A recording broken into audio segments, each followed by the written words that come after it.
The root cause of the quitter is when you get in hell, you can't process it. It's too much to process because your mind starts going back to the real reality of like, I'm not ready. I'm not good enough. It's not trained. So I started training this, realizing that the only thing that makes me quit is not the muscle fatigue, it's the mental fatigue that makes me quit everything in life. So I became a practitioner of the mind. The mind's a very powerful thing. It has a tactical advantage over you all the time. It knows your fears, right. It knows your insecurities. And then when you go back to your insecurities, you then look for comfort within those insecurities. It knows where you don't want to go. So it will guide you away from that. And that's why the mind will always win until you reprogram it. It will always win until you fucking reprogram it. Because the mind controls you. Why is that? It's your fucking mind. It's your mind. Because all those things that happen to you in your life, all those bad things, all those things that you blame other people for, they're now yours to own. You got to figure out a way to reprogram your mind to get outside the box. It's in those moments you must retrain your mind to think differently in hell. The physical standard is not what they need to meet.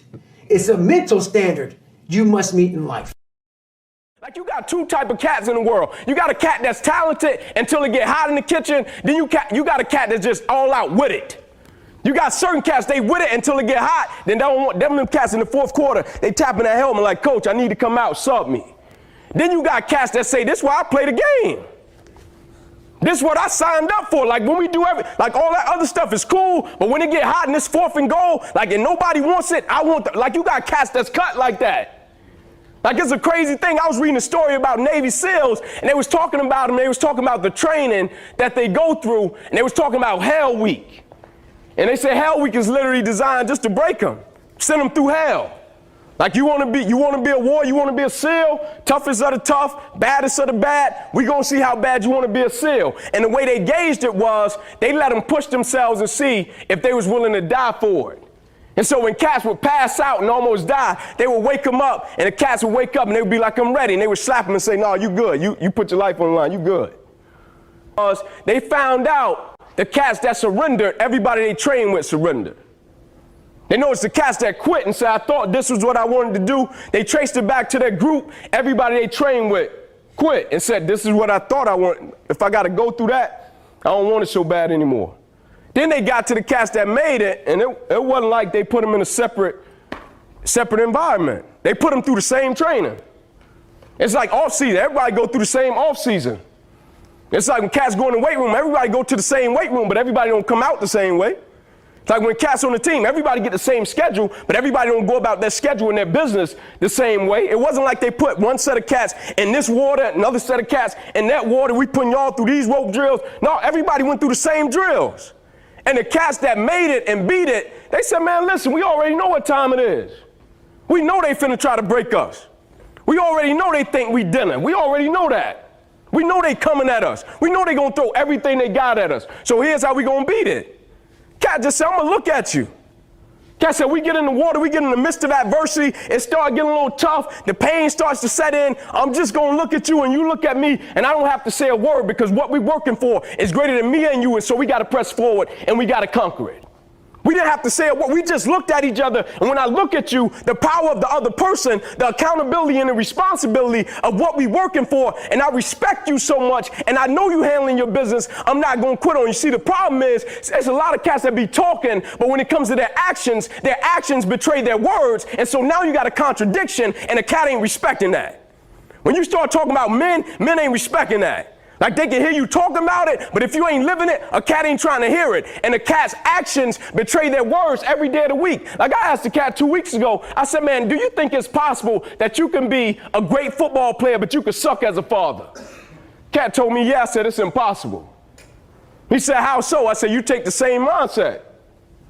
I said, the same mindset you approach ball with, that's going to be the same mindset when one day you get trusted with something that's a lot greater than you, like as a father, right? When you got a family, you call to be 3 things. You call to be a priest, a provider, and a protector. That's it. And so if you can't be trusted in a huddle, what make you think when you get a shorty, you're going to be like, I got you, when you don't feel like it? Like everybody is good until they don't feel like it. Then when they don't feel like it, the actions and everything they said goes out of the window. Like I find it amazing. I find it amazing how a cat can say they want something, right?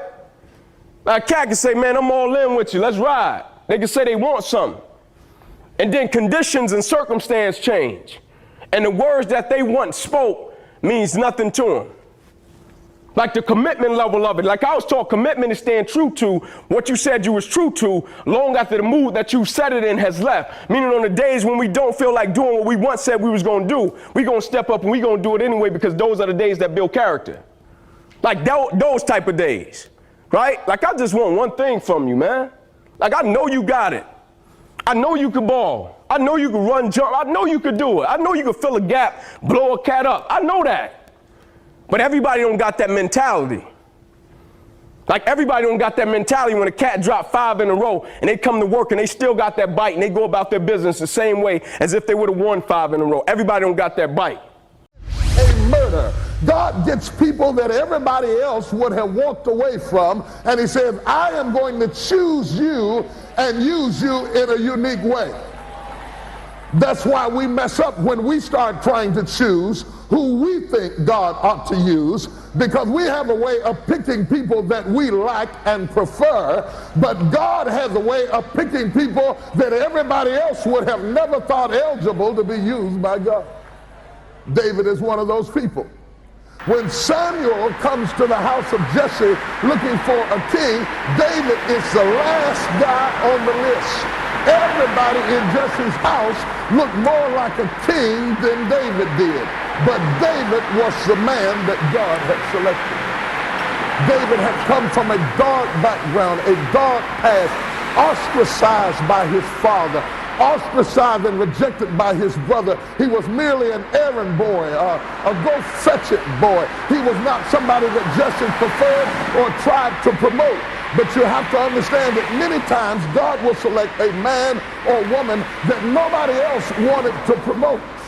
And yet God said, I have found me a man after my heart. When God has chosen you, you don't have to promote yourself. You don't have to try to make a name for yourself.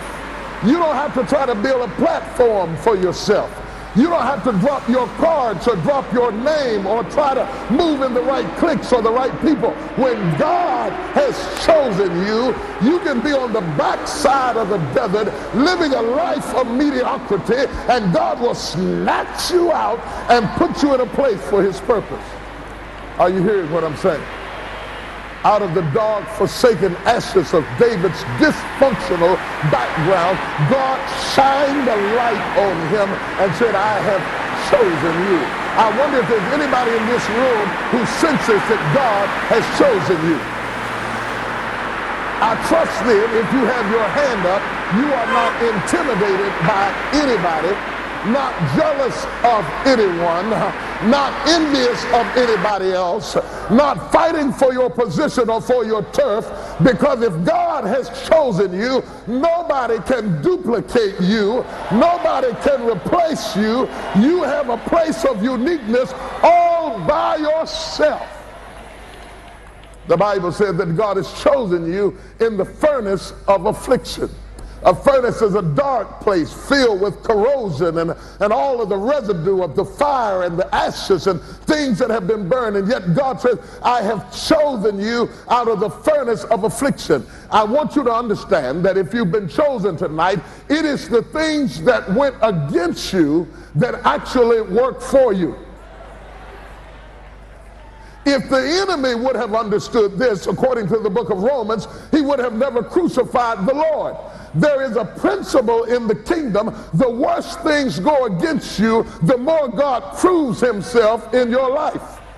In fact, in the book of Exodus, it says the more they afflicted them, the more they grew. It is really the afflictions of life that causes you to really shine forth the glory of God. It is really when people forsake you that God establishes his favor on your life And you'll never know you're chosen by God until you're rejected by men. And when all men forsake you and you still get there anyway, then you can say, if it had not been for the Lord that was on my side, I would have been swallowed up.